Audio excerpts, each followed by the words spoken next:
અર્થશાસ્ત્રના chapter number 1 અર્થશાસ્ત્રના વિષય પ્રવેશની વાત કરીએ તો વ્યવસ્થા તંત્રના 3 વિભાગમાં વહેંચી શકાય છે. વ્યવસ્થા વિભાગને 3 વિભાગમાં વહેંચી શકાય. પ્રથમ વિભાગ સમાજ વ્યવસ્થા તંત્ર, બીજો વિભાગ અર્થ વ્યવસ્થા તંત્ર, ત્રીજો વિભાગ રાજ્ય વ્યવસ્થા તંત્ર. આ 3 વિભાગને વ્યવસ્થા તંત્રમાં વહેંચી શકાય છે, જેમાં આપણે જોવાના છે અર્થ વ્યવસ્થા તંત્ર.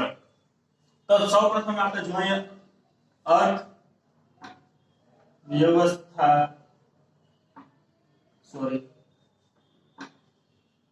અર્થશાસ્ત્રનો અર્થ. અર્થશાસ્ત્રનો અર્થ જોઈએ તો અર્થશાસ્ત્ર શબ્દ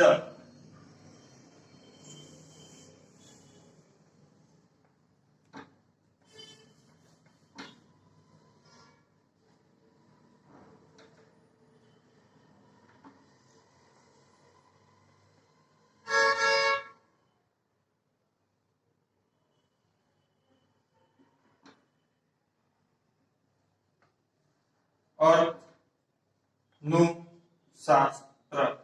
સાદી ભાષામાં કહીએ તો અર્થશાસ્ત્ર શબ્દનો અર્થ છે અર્થનું શાસ્ત્ર. સંસ્કૃત શબ્દના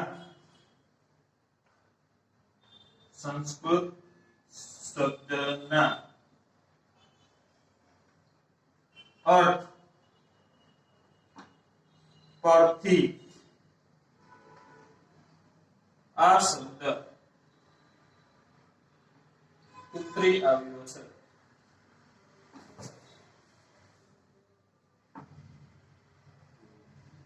સંસ્કૃતમાં અર્થ શબ્દના અનેક અર્થ છે.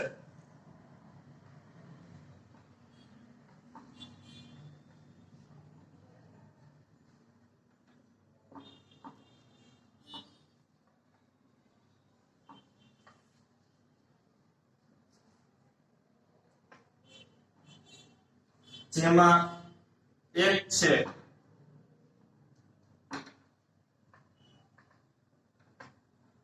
ઉદ્દેશ્ય,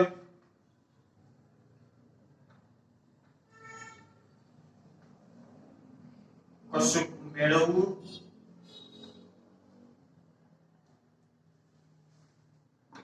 જે આધુનિક આર્થિક અર્થ સાથે સુસંગત છે.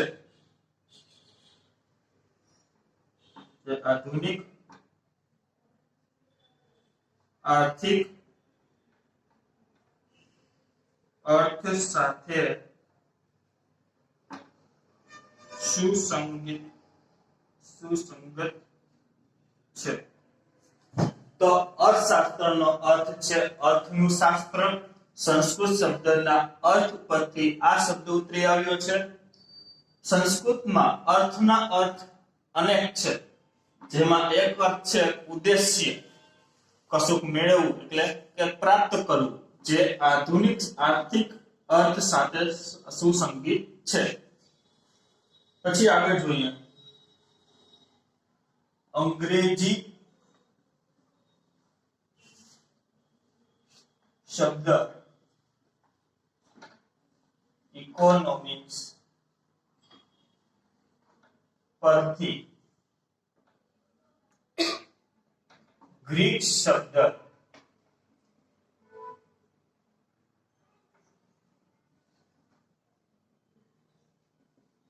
ઇકોનોમિક્સ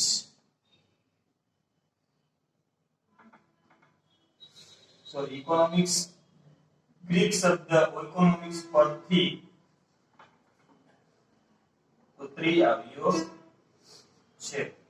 જો આ વાત થઈ સંસ્કૃત શબ્દના, સંસ્કૃતમાં અર્થશાસ્ત્રનો શું અર્થ થતો આ છે. ઇંગ્લિશમાં ઇકોનોમિક્સ એટલે અર્થશાસ્ત્રનો શું અર્થ? તો ઇકોનોમિક્સ કેના ઉપર? તો ગ્રીક શબ્દના ઇકોનોમિક્સ પરથી ઉતરી આવ્યો છે. પ્રાચીન ગ્રીસમાં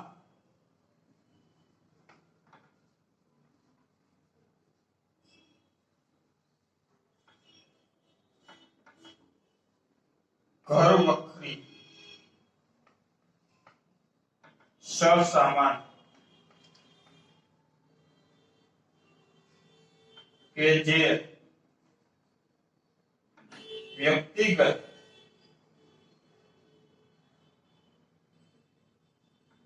માલિકીનો હોય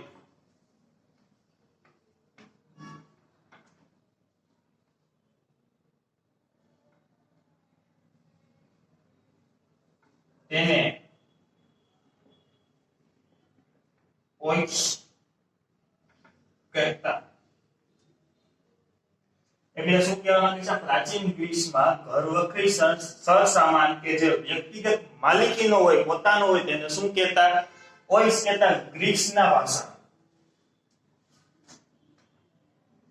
આ ઘરના સરસામાનને આ ઘરના સરસામાનને આ ઘરના સરસામાનનું વ્યવસ્થાપન કરવાની રીતને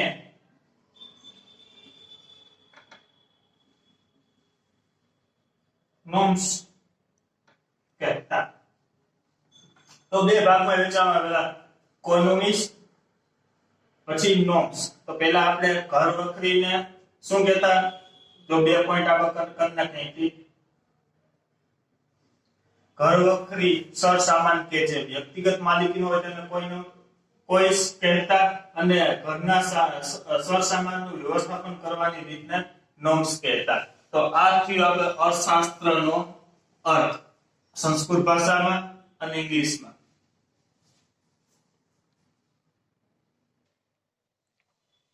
તો જોઈએ પાછું અર્થશાસ્ત્ર શબ્દનો અર્થનું શાસ્ત્ર. સંસ્કૃત શબ્દના અર્થ પરથી આ શબ્દ ઉતરી આવ્યો છે.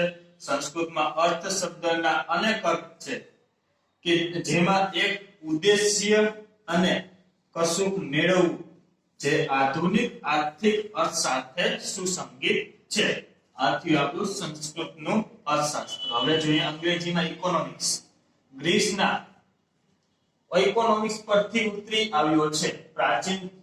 પ્રાચીન ગ્રીસમાં ઘરવખરી સરસામાનને કે જે અંડરલાઈન કરજો અહીંયા, ઘરવખરીના સરસામાન કે જે વ્યક્તિગત માલિકીનો હોય તેને કોઈક્સ કહેતા. આ ઘરના સરસામાનનું વ્યવસ્થાપન કરવાની રીતને નોમ્સ કહેતા.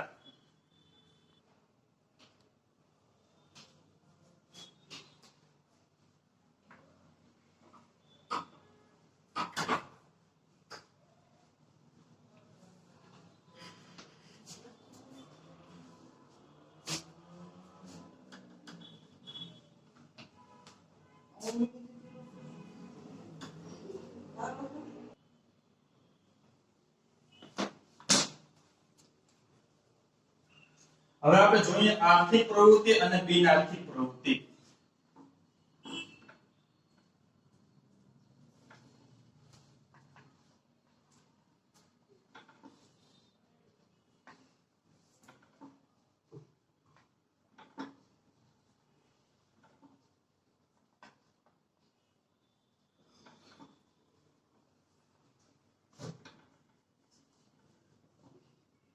તો આર્થિક પ્રવૃત્તિ કોને કહેવાય અને બિન આર્થિક પ્રવૃત્તિ કોને કહેવાય? તો પહેલા આપણે જોઈએ આર્થિક પ્રવૃત્તિ.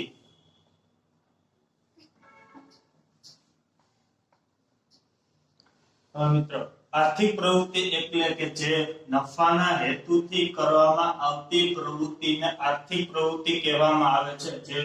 જે પ્રવૃત્તિ નફાના હેતુથી કરવામાં આવે, નફાના હેતુથી કરવામાં આવતી પ્રવૃત્તિને આર્થિક પ્રવૃત્તિ કહેવામાં આવે છે. માણસ પોતાની જરૂરિયાતો સંતોષવાના હેતુસર પોતાની જરૂરિયાત સંતોષવા ના હેતુસર વસ્તુઓ અને સેવાઓ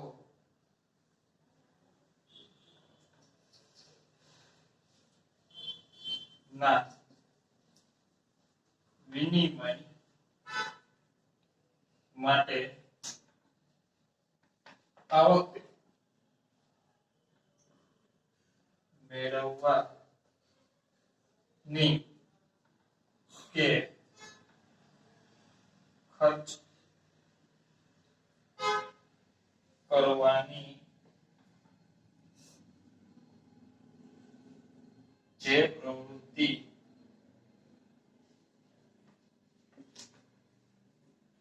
કરે છે તેને આર્થિક પ્રવૃત્તિ કહે છે. તો આર્થિક પ્રવૃત્તિ કોને કહેવામાં આવે છે? તો આ એની પ્રોપર વ્યાખ્યા છે. માણસ પોતાની જરૂરિયાત સંતોષવાના હેતુસર વસ્તુઓ અને સેવાઓના વિનિમય માટે આવક મેળવવાની કે ખર્ચ કરવાની જે પ્રવૃત્તિ કરે છે તેને આર્થિક પ્રવૃત્તિ કહેવાય છે. તો આવક મેળવવાની અને ખર્ચ કરવાની જે પ્રવૃત્તિ કરે છે તેને આર્થિક પ્રવૃત્તિ કહેવાય છે. તમારે ટેક્સ્ટ બુકમાં અંડરલાઈન કરી નાખજો. આ તો તમારે ખાલી સમજવા માટે મેં કીધું. તો નફાના હેતુથી કરવામાં આવતી પ્રવૃત્તિને આર્થિક પ્રવૃત્તિ કહેવામાં આવે છે. પ્રોપર વ્યાખ્યા આ છે. બીજી બિન આર્થિક પ્રવૃત્તિ.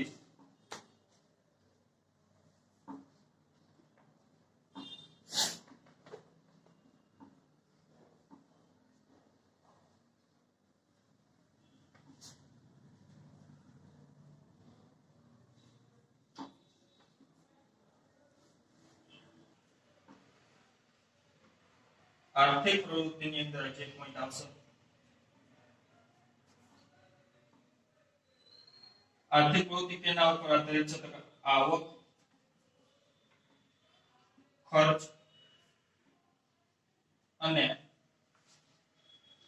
વિનિમય એટલે આર્થિક વિનિમયો માટે આવક પ્રાપ્તિ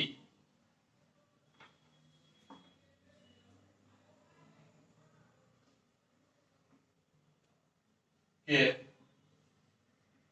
ખર્ચ કરવાની પ્રવૃત્તિ એટલે આર્થિક પ્રવૃત્તિ. ટૂંકમાં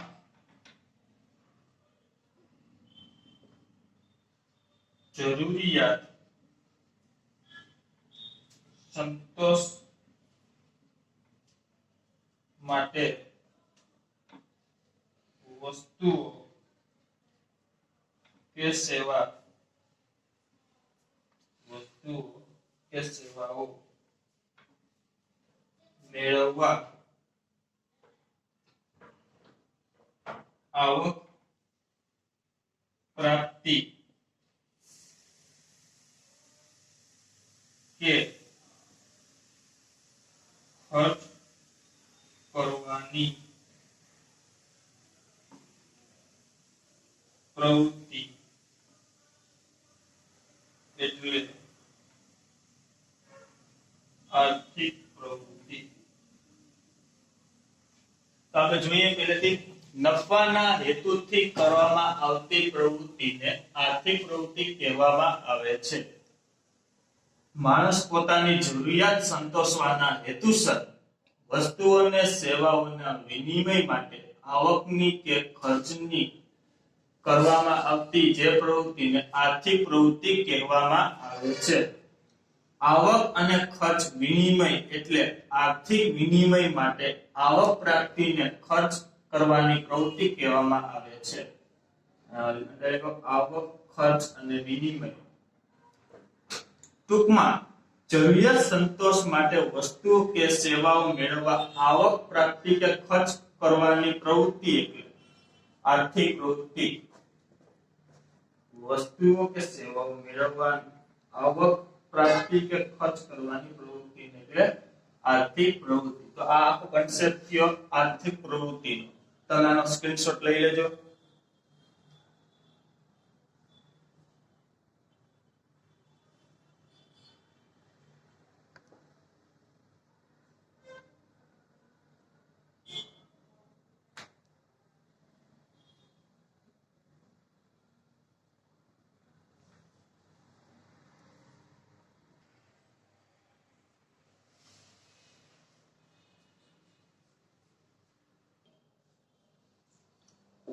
હવે આર્થિક પ્રવૃત્તિના કેટલાક ઉદાહરણો છે જે આપણે જોઈએ. પહેલું, હોટલમાં જઈને જમવું.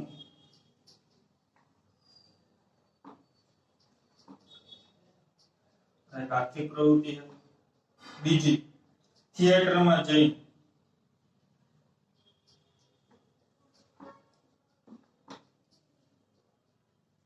ફિલ્મ જોવું.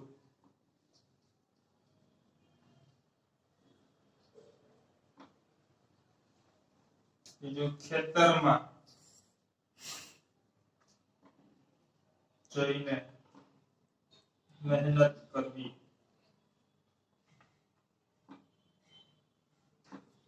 ચોથું છે, શાળામાં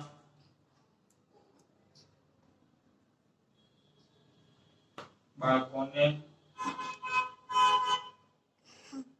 ભણાવી પગાર મેળવવો. આ બધી આર્થિક પ્રવૃત્તિ છે. હોટલમાં જઈને જમવું, થિયેટરમાં જઈને ફિલ્મ જોવું, આના દ્વારા પૈસા મેળવી શકાય છે અને ખર્ચ થઈ શકે. આપને ખર્ચ થાય અને હોટલ વાળાને આવક થાય. થિયેટરમાં જઈને પિક્ચર જોવું, આપને ખર્ચ થાય અને થિયેટર વાળાને આવક થાય. ખેતરમાં જઈને મહેનત કરવી એટલે મજૂરી, જે તે શ્રમને મજૂરી મળે અને ખેતરના માલિકને વળતર ચૂકવવું પડે. શાળામાં બાળકોને ભણાવવાનો પગાર મેળવો એટલે શિક્ષકોને રોજગારી મળે, આવક થાય અને બાળકોના માતા પિતાનો ખર્ચ થાય. એટલે આવક અને ખર્ચ અંગેનું આખું નિયમન છે.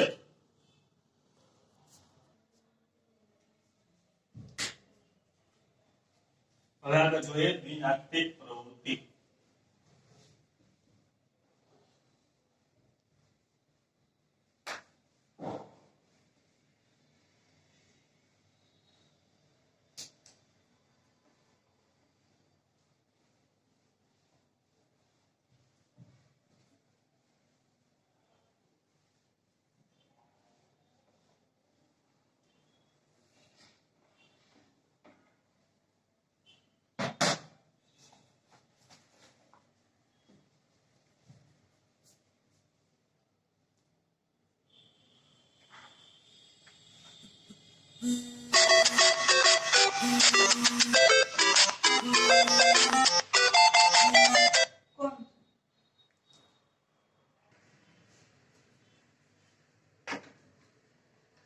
બિન આર્થિક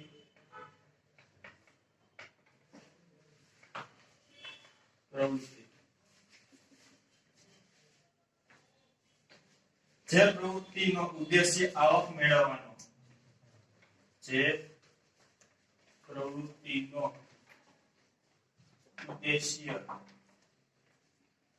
આવક મેળવવાનો, ખર્ચ કરવાનો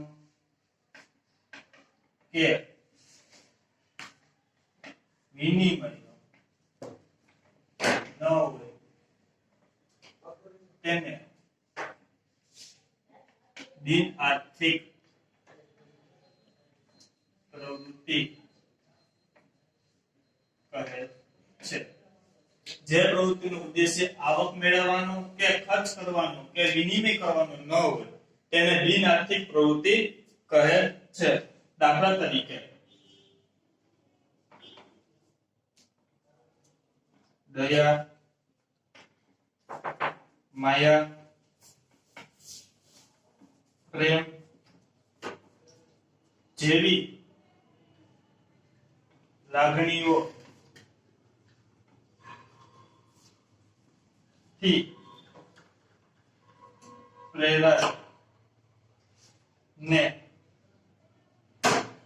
થયેલી પ્રવૃત્તિને બિન આર્થિક પ્રવૃત્તિ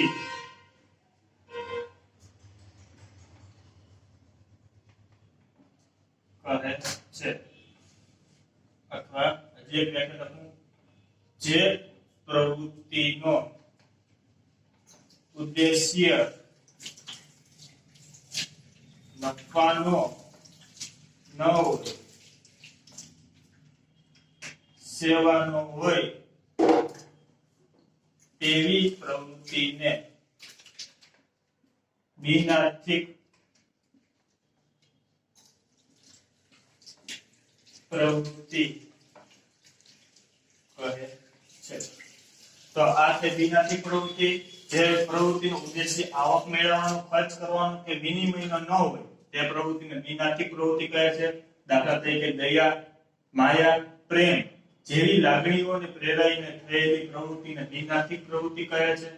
જે પ્રવૃત્તિનો ઉદ્દેશ્ય નફાનો ન હોય પરંતુ સેવાનો હોય તેવી પ્રવૃત્તિને પણ બિનઆર્થિક પ્રવૃત્તિ કહેવાય છે. જે પ્રવૃત્તિ નો ઉદ્દેશ્ય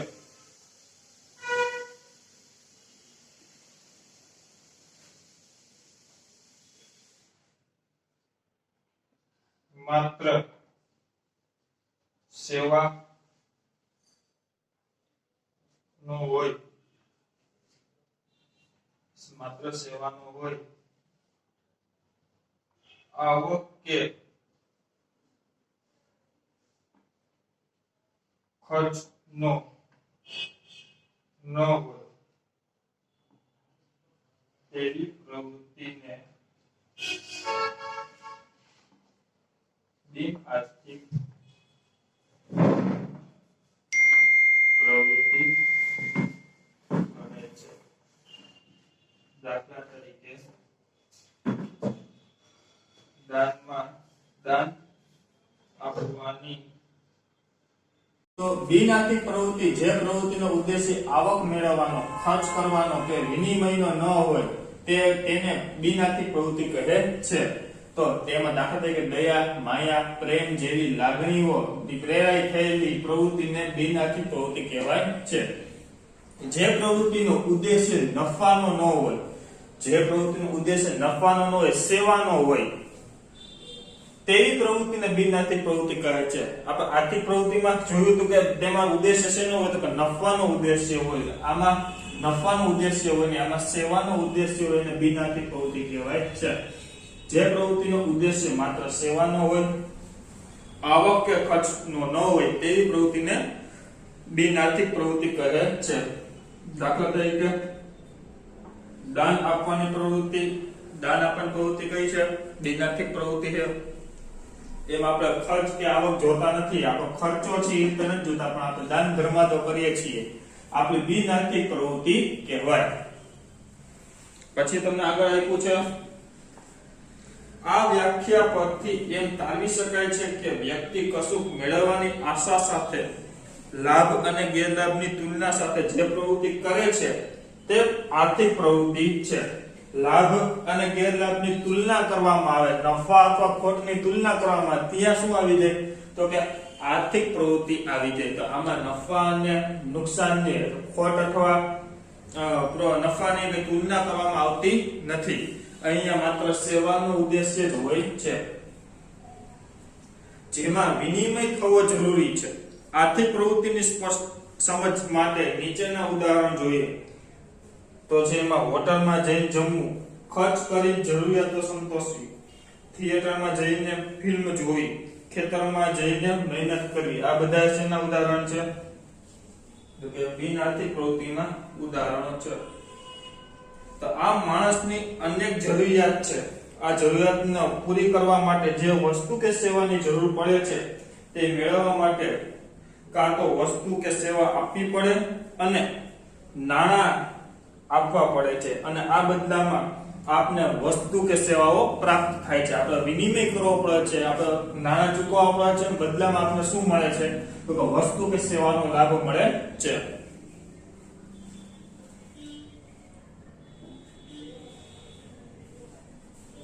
તેના ઉદાહરણ છે, ખેડૂતને મોટરસાયકલની જરૂરિયાત છે. મોટરસાયકલ મેળવવા વાળા માટે નાણાંની જરૂર પડે છે, માટે ખેડૂત ખેતરમાં મહેનત કરીને શ્રમ દ્વારા અનાજ ઉગાડે છે, અનાજ વેચીને નાણાં મેળવે છે, અને આ નાણાં દ્વારા મોટરસાયકલ મેળવે છે. જો ખેડૂતનું ઉદાહરણ તો ખેડૂતને જરૂરિયાત છે તો મોટરસાયકલની જરૂરિયાત છે. ખેડૂતનો વ્યવસાય શું? તો કે ખેતી કરવીનો વ્યવસાય છે. તો ખેડૂત છે પોતાના ખેતરમાં જઈને અનાજ ઉગાડશે અને અનાજને ઉગાડી પછી તે બજારમાં વેચશે, એના પૈસા મળશે, એના પૈસા દ્વારા તે મોટરસાયકલની જે જરૂરિયાત છે એ સંતોષી લેશે. અનાજ વેચીને નાણાં મેળવે છે અને આ નાણાં દ્વારા મોટરસાયકલ મેળવે છે. આવું જ અભિનેતા, શિક્ષક, વકીલ, મૂડીપતિ બધા જ કરે છે. આ કશું મેળવવા માટે આવક પ્રાપ્ત કરવાની કે ખર્ચ કરવાની પ્રવૃત્તિ એ આર્થિક પ્રવૃત્તિ છે. તો તમે શિક્ષણ મેળવો છો તો પણ આર્થિક પ્રવૃત્તિ છે, કારણ કે તમે શિક્ષણ દ્વારા ડિગ્રી દ્વારા નોકરી દ્વારા પગાર અને પગાર દ્વારા જરૂરી સંતોષ મેળવો છો. તો તમે શિક્ષણ મેળવો છો એ પણ એક આર્થિક પ્રવૃત્તિ. તમે શિક્ષણ મેળવીને તમે ડિગ્રી હાંસલ કરો, ડિગ્રી તમને હાંસલ થયા બાદ તમને ડિગ્રી દ્વારા તમને શું મળે? તો નોકરી મળે છે. નોકરી તમે ચડો પછી તમને એમાં પગાર મળે છે. પગાર મળે તો એમાંથી તમને આવક પ્રાપ્ત થાય છે. આવક પ્રાપ્ત થાય તો તેમાં તમારી જરૂરિયાત સંતોષાય છે. તો શિક્ષણ છે, તમે જે શિક્ષણ મેળવો છો તે પણ એક આર્થિક પ્રવૃત્તિ છે એમ કહી શકાય. તો આજે આપણે અહીંયા સુધી રાખશું. નેક્સ્ટ સેક્શનમાં આપણે જોવાનું છે એકમ લક્ષી અર્થશાસ્ત્ર અને સરવાળા લક્ષી અર્થશાસ્ત્ર વિશે જોશું. આપણે એકમ લક્ષી અર્થશાસ્ત્ર અને સમગ્ર લક્ષી અર્થશાસ્ત્ર વિશે નેક્સ્ટ લેક્ચરમાં ચર્ચા કરશું આપણે. તો અત્યારે અહીંયા સુધી રાખીએ છીએ. નેક્સ્ટ લેક્ચરમાં ફરી મળીશું. જય હિન્દ, જય ભારત.